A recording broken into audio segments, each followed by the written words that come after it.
In this video, I'm going to go through exactly how software outsourcing agencies estimate and price their projects. This is information that no one ever gives out, and as far as I know, apart from me having done a blog post about this about a year ago, no one is telling you as a client of an agency how to look behind the curtain to see how much everything costs and how much profit the agency is making out of you. Because if you know how they're pricing their projects and how much profit they're making, you're much more likely to get a fair deal. So let's do it.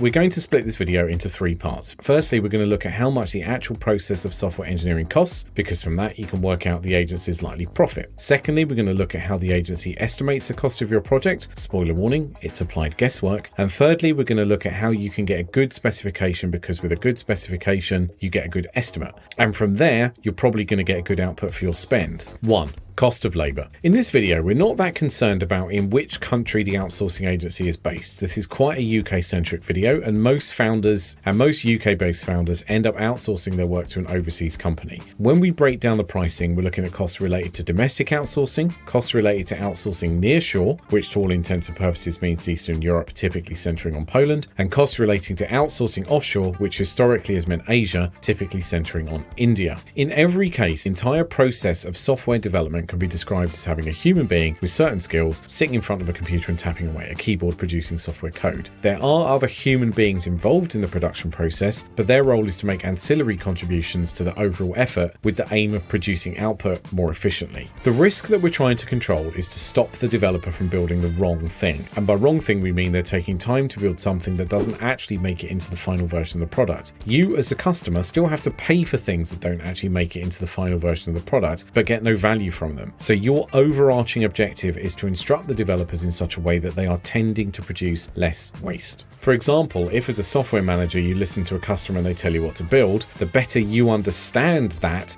determines whether the developer will produce waste along with their work or not. Of course, ideally the project manager gets their understanding spot on, but that's why software developers get surrounded by teams of people. It's to help reduce waste and drive efficiency. If we look at each region, domestic, nearshore or offshore, the actual work doesn't vary from region to region, but the cost of raw materials does. The biggest raw material cost for an agency is the cost of labor, and what people are trying to do by outsourcing to different countries is taking advantage of that reduction in raw labor cost. All things being equal, it should be possible to give the same project to a provider in each of the regions we're looking at, and all you would see as a customer is a reduction in the total cost as you enjoy the benefits of different labor rates. However, it doesn't quite work like this because the universe likes to see balance. For whatever reason, it's harder to manage projects the further physically distant you are from the provider, and almost certainly this has to do with cultural differences. But that's the first thing it's important to remember. The more physically distant, the harder the project is to manage, and the harder the project is to manage, the more waste will increase. Ultimately, what you're trying to do is avoid producing so much waste that the project fails. This is why nearshore outsourcing to Eastern Europe became a thing in the first place. Original exercises to outsource overseas saw development being done in India, where the cost of labour was substantially cheaper, but there were significant problems in managing projects. The way that the arithmetic of all this works for the agency is quite simple. Imagine yourself as the agency needing to employ a member of staff. This means you need to commit to paying that member of staff an amount of money per year, and you also need to pay whatever taxes apply, and usually an office for them to sit in and a computer to use. If you're a nice employer, you also need to pay for the various learning and development bits. Again, as the agency owner, you then need to make sure that you can sell that time. You will not sell 100% of the available capacity, i.e. the available time the developer has, but in the UK, you're budgeting to be able to sell 15 to 16 days per month. The amount of days you'll be able to sell in different countries will flex as a result of culture and or how robust employee protection laws are locally. Using UK numbers, you can expect to pay a senior developer around £70,000 a year, plus national insurance and accommodation, computer, etc. So to keep the numbers round, you can budget around £100,000 per year per developer in the UK on a cost basis. There are 21.5 working days per month, ignoring bank or public holidays, but if we adjust that to 15 days per month utilisation, which is a reasonable utilisation estimate for this sort of business, you have a cost base of around £100,000 per year per developer, which adjusted nets out to you having costs of around £550 per day or around £70 per hour.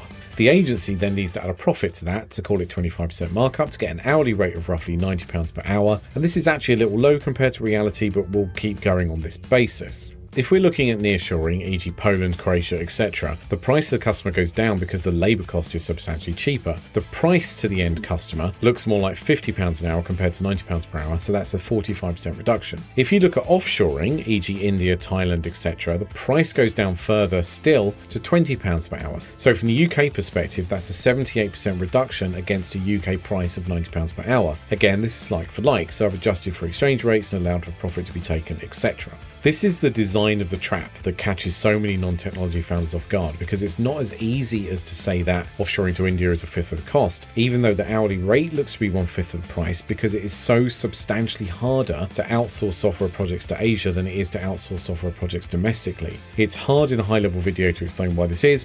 There's so many factors impinging on it, so I'm going to have to ask you to take it on trust. But it's horrible. So those numbers are not like to like. It's not as simple as saying that nearshoring to Poland will halve your cost and offshoring to India will, I don't know, anti-quintuple your spend, whatever the equivalent of a halve but meaning 50 a fifth is. Once you have the hourly rate, you're then free to try and suss out the total project cost. In my content, and generally within the world of tech business entrepreneurialism, we have this concept of the minimum viable product or MVP, this being the smallest piece of software you can build to prove that you have product market fit in whatever you're trying to take to market. Regardless of the industry you're in or what your product does, there's sort of a baseline mass of software that you need to build in order to start that journey of converging on product market fit. You have to build enough of something to have something meaningful that people can look at. Weirdly, regardless of the industry you're in or what your product does, that baseline mass remains relatively static.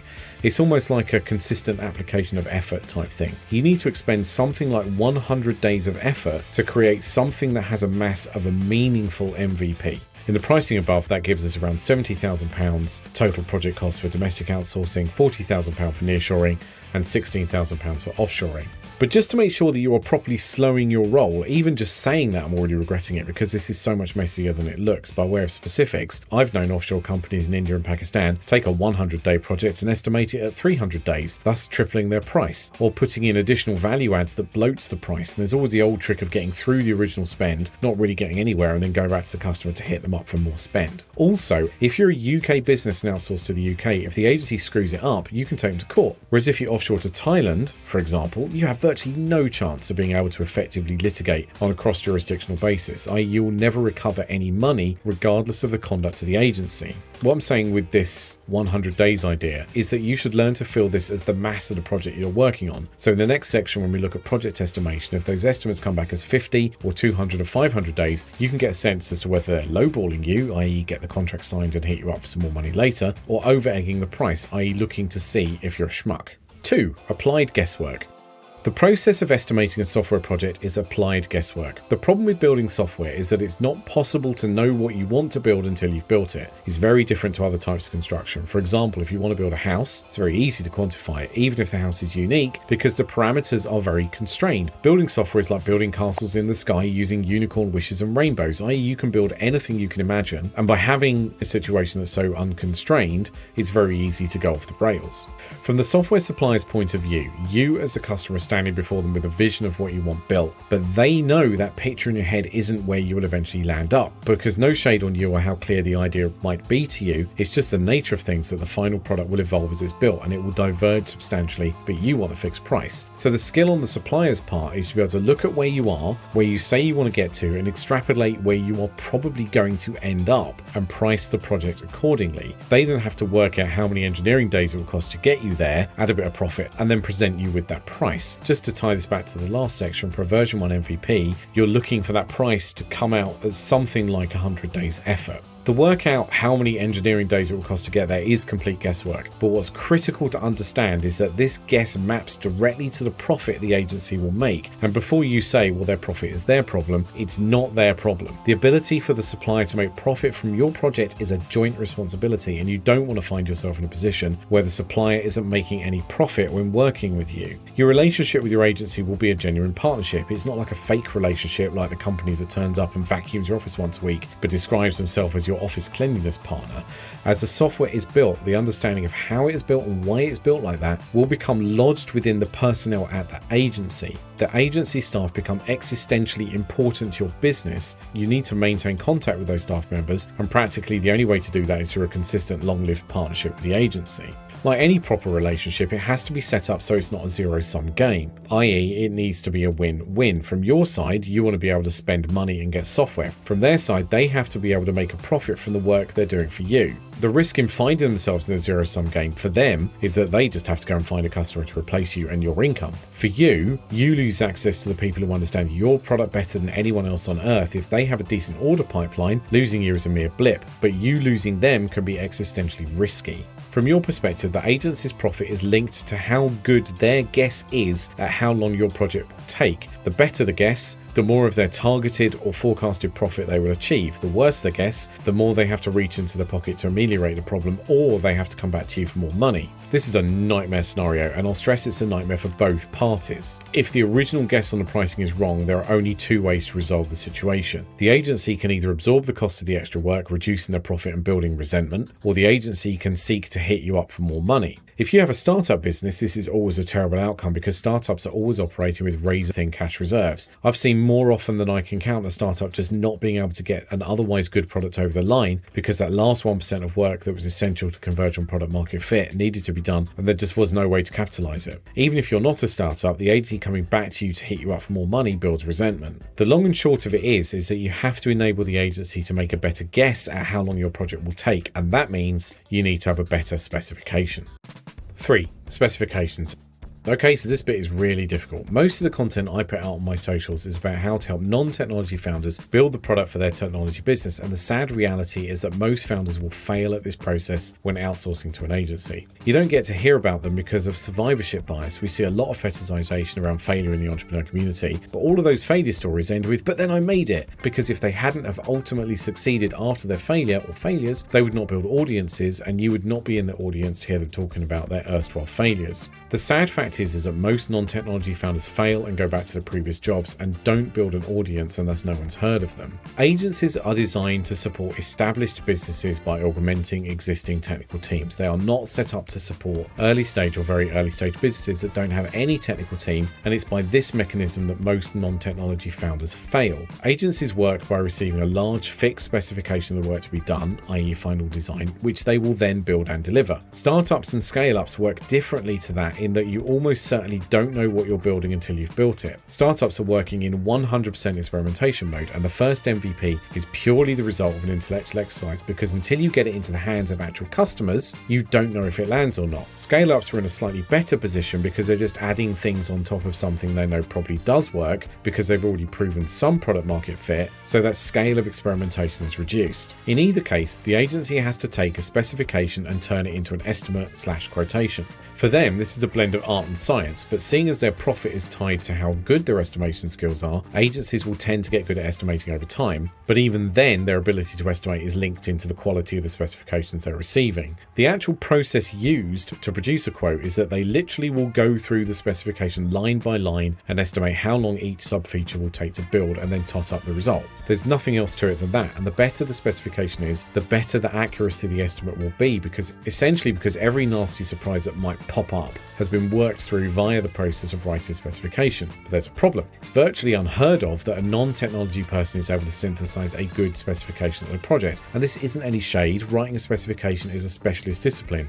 And we all know the first time we try to do any specialist discipline, the results will start off sketchy, but we'll get better with practice. Non-technology founders have never practiced writing specifications, therefore the specs they produce tend not to be fantastic. What you really need is an agency to develop the specification for you, as they will be better at writing specs and will also prefer to write better specs because they know a good spec equals more profit. However, this is a chicken and egg problem, because to write the specification, you already would have commissioned them to do the work, and in order to commission them to do the work, work, you would need to see their quotation/proposal, and they can only produce the quotation with the specification and you can see the problem. It's critical that you do not commission the full project without a proper specification. One way to do this is by something called a scoping exercise, which is where you pay an agency to write the specification. This is only a few days' work on a consultative basis for a short project, so if you assume 5 days and the pricing above, we would have a cost of £3,500 if you did this domestically, £2,000 nearshore, and about £800 offshore. I should warn you though, it's almost unheard of to take a specification produced from a scoping exercise and take it to a different agency. By commissioning a scoping exercise, you are effectively choosing the agency because you'll build up so much trust between the parties it won't make sense to take it anywhere else. This isn't necessarily a problem, but don't kid yourself by thinking that you're going to do the scope and then choose the agency after. Production of a specification via a scoping exercise will result in a quotation that is much more likely to be very accurate. However, another major risk here is that the specification may make sense, but specifications have nothing to do with product market fit. You could produce a genuinely decent spec and then in a nicely risk-controlled manner produce a beautiful piece of software to go along with it, only to find that you can't then find product market fit and the whole effort is for naught.